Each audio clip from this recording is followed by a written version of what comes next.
మీ పిల్లలు పొద్దున్నే బ్రష్ చేసుకుంటారా? స్వీట్ గా ఉండని పేస్ట్ కోసం మారం చేస్తారా? పొద్దున్నే గొడవ ఎందుకులే అని మీరు ఎక్కువ వేసేస్తారా? దాంతోనే మీ పిల్లలు బ్రష్ చేసుకుంటారా లేక పేస్ట్ నే తినేస్తారా?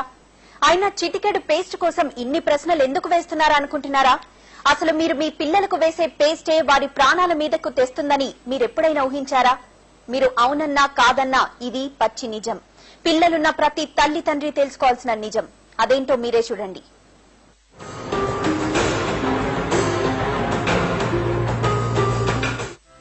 మీ పిల్లల పళ్ళు తళతళా మెరవాలంటే వాడండి మా పేస్ట్.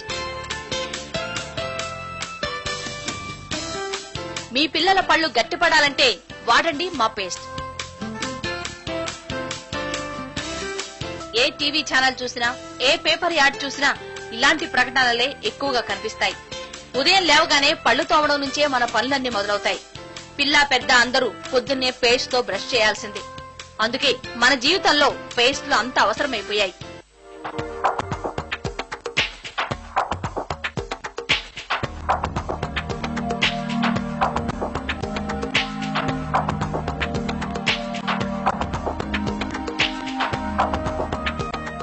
ఇక కొందరు పిల్లలైతే చాలా ఇష్టంగా బ్రష్ చేసుకుంటారు. తీయగా ఉండే పేస్ట్ కోసం మారాం చేస్తారు. పేరెంట్స్ కూడా పిల్లలు అడిగినంత పేస్ట్ వేసేస్తూ ఉంటారు. పేస్ట్ టేస్ట్ ను ఎంజాయ్ చేస్తూ పిల్లలు బ్రష్ చేసుకుంటూ ఉంటారు. కొందరైతే పేస్ట్ ను మింగేస్తారు కూడా. ఆ బ్రష్ చేసేప్పుడు అబ్జర్వ్ చేసామండి మేము. బాగా పిల్లలకి ఇష్టపడతారు, ఎందుకంటే కాస్త తీయగా ఉంటుంది, పెప్పర్మెంట్ ఫ్లేవర్ ఉంటుంది కదా. సో వాళ్ళు బాగా నోట్లో ఎక్కువ పెట్టుకుని చప్పరిస్తూ ఉంటారు. మరి ఇంత ఇష్టంగా బ్రష్ చేసుకునే పిల్లలు వాడుతున్న పేస్ట్ మంచిదేనా కాదా అని మీరెప్పుడైనా ఆలోచించారా? అసలు ఎంత పేస్ట్ వేయాలో మీకు తెలుసా? పెద్దలు వాడే పేస్ట్ చిన్నపిల్లలకు వాడొచ్చో లేదోనైనా తెలుసుకున్నారా?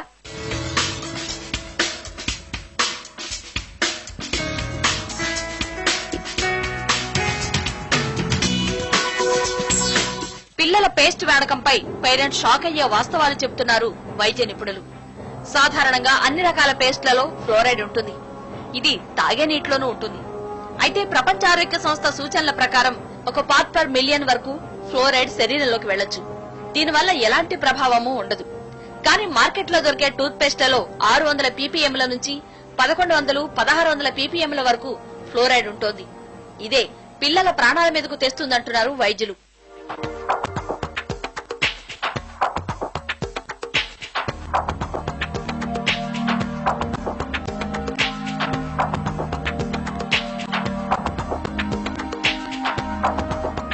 వైద్యులే కాదు, పేస్ట్ తయారు చేసే కంపెనీలే ఈ హెచ్చరికలు చేస్తున్నాయి. పేస్ట్ డబ్బాపై కనిపించని సైజులో వీటిని ముద్రిస్తున్నాయి. 6 ఏళ్లలోపు పిల్లలకు పేస్ట్ వాడేటప్పుడు తగిన జాగ్రత్తలు తీసుకోవాలని, ఈ పేస్ట్ పిల్లలకు వాడేది కాదని 60 నుంచి 70% బ్రాండెడ్ కంపెనీలు స్పష్టం చేస్తున్నాయి.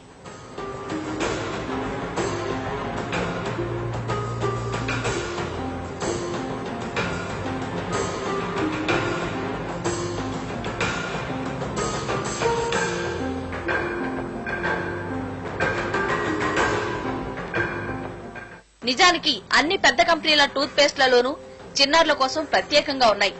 కానీ వాటి మీద పెద్దవాళ్ల పేస్ట్ల మీద రాసినట్లే 6 ఏళ్లలోపు పిల్లలకు రికమెండ్ చేయబడలేదని రాయడం వీటి డేంజర్ ను సూచిస్తోంది.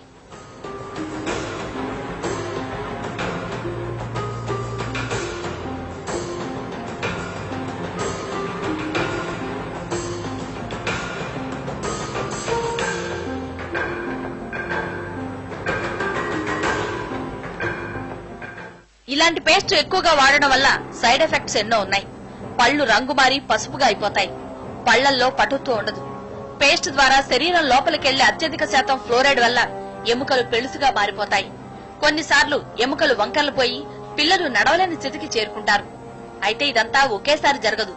రోజు కొంచెం కొంచెం పేస్ట్ మింగే పిల్లల్లో కొంతకాలం తర్వాత ఈ సైడ్ ఎఫెక్ట్స్ బయటపడతాయి. ట్యూబ్ లోని పేస్ట్ ను మొత్తం తినేస్తే వాంతులు, విరోచనాలతో ప్రాణాల మీదకే వస్తుందంటున్నారు డాక్టర్లు. కొంచెం రోజు మింగుతూ ఈ పేస్ట్ ఎక్కువ మింగుతూ ఉంటే ఫ్లోరోసిస్ వల్ల వచ్చే సైడ్ ఎఫెక్ట్స్, ఇందాక మనకు వచ్చే పళ్ళు కనుక మారిపోవటం, రంగులు మారిపోవటం, తర్వాత స్కెల్టన్, ఇప్పుడు స్పైన్ ఉంటుంది, స్పైన్ లో స్కెల్టన్ లో ఉండే బోన్స్ అన్ని కూడా థిక్ అయిపోతాయి. బాగా థిక్ అయిపోవటం వల్ల ఏమవుతుందంటే ఆ మధ్యలోనే నరాల మీద ప్రెషర్ పడి దానివల్ల తిమ్మిలు రావటం, తర్వాత మొద్దుబారినట్టు అయిపోవడం, కాళ్ళు చేతులు, ఇంకా ఎక్కువ అయిపోతే ఏంటంటే ఫ్లెక్సిబిలిటీ పోతుంది, స్పైన్ అటు ఇటు వంగే ఫ్లెక్సిబిలిటీ పోయి మేడం ముందుకి అయినా కనాలన్నా కానీ మూవ్ చేయలేకపోయే సిచ్యువేషన్ వచ్చే అవకాశం ఉంటుంది. Meet effect only large quantities లో తీసుకుంటే సడన్ సీరియస్ ఎఫెక్ట్స్ వచ్చేసి అబ్డామినల్ పెయిన్, వామిటింగ్స్, మోషన్స్ రావడం, చనిపోయే అవకాశం ఉంది. ఇంత ప్రమాదం ఉన్న పేస్ట్లలో చిన్న పిల్లలకు ప్రత్యేకంగా ఏదీ లేదంటున్నారు డెంటిస్టులు. ఇది వాడండి అది వాడండి అని చెప్పలేమంటున్నారు.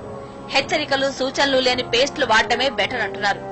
ఏవైనా ఎంత తక్కువ వేస్తే అంత మంచిదంటున్నారు. ఈ పర్టికులర్ పేస్టే వాడండి అనేది we don't have, you are absolutely right, we don't have a specific guideline which says that ఈ పేస్ట్లు మీరు వాడండి పిల్లలకి వాడొచ్చు. there is nothing like that. So we have to search whichever is the best for us, for our children. As a parent you have to search for the best thing, best product, and then go about with it. అంతకు మించి there is no guideline from IDA, no guideline from WHO, no international guideline, no national guideline. So there is nothing. డాక్టర్లు చెప్తున్న సూచనలేవి ఇప్పటికీ తెలియవంటున్నారు తల్లిదండ్రులు. ఇప్పటికే ఎన్నోసార్లు తమ పిల్లలు పేస్ట్ తినేశారని చెప్తున్నారు. ఇకపై జాగ్రత్తలు పాటిస్తామంటున్నారు. మార్కెట్ లో పిల్లలకి సంబంధించినవి పేస్ట్లు మాత్రం లేవండి.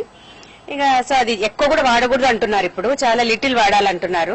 సో ఇంక ఇప్పుడు పిల్లలు బ్రష్ చేసుకునేటప్పుడు మేము కూడా కేర్ఫుల్ గా వాళ్ళని జాగ్రత్తగా చూసుకునేలాగా చూసుకోవాలనుకుంటున్నాం. ఇక పెద్దవాళ్ళు వేసుకున్నట్టే ఎక్కువ టూత్ పేస్ట్ వేసుకుని బ్రష్ ఎక్కువ అలాగే చేస్తూ ఉంటాడు. మేము చాలా సార్లు గమనించాం కానీ టూత్ పేస్టే కదా స్వీట్ గా ఉంటుంది కదా అని మేము ఏమి పర్లేదని వదిలేసాము ఈజీగా.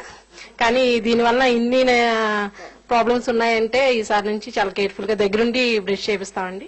స్వీట్ గా ఉంటుందని బాబు వాళ్ళు స్వాలో చేస్తూ ఉన్నారు. అయితే మేము అబ్జర్వ్ చేస్తూ ఉన్నాము, కానీ అది ఇప్పుడు మంచిది కాదని తెలిసింది. సో ఇంక ఇప్పటి నుంచి మేము జాగ్రత్తగా దగ్గరుండి చేయించాలనుకుంటున్నాం. మరి తల్లిదండ్రులు మీరేం చేస్తారు? ఇకనైనా మీ పిల్లలు పేస్ట్ తినకుండా చూసుకోండి. బ్రష్ పై అంటున్నట్లుగా మాత్రమే పేస్ట్ వేయండి.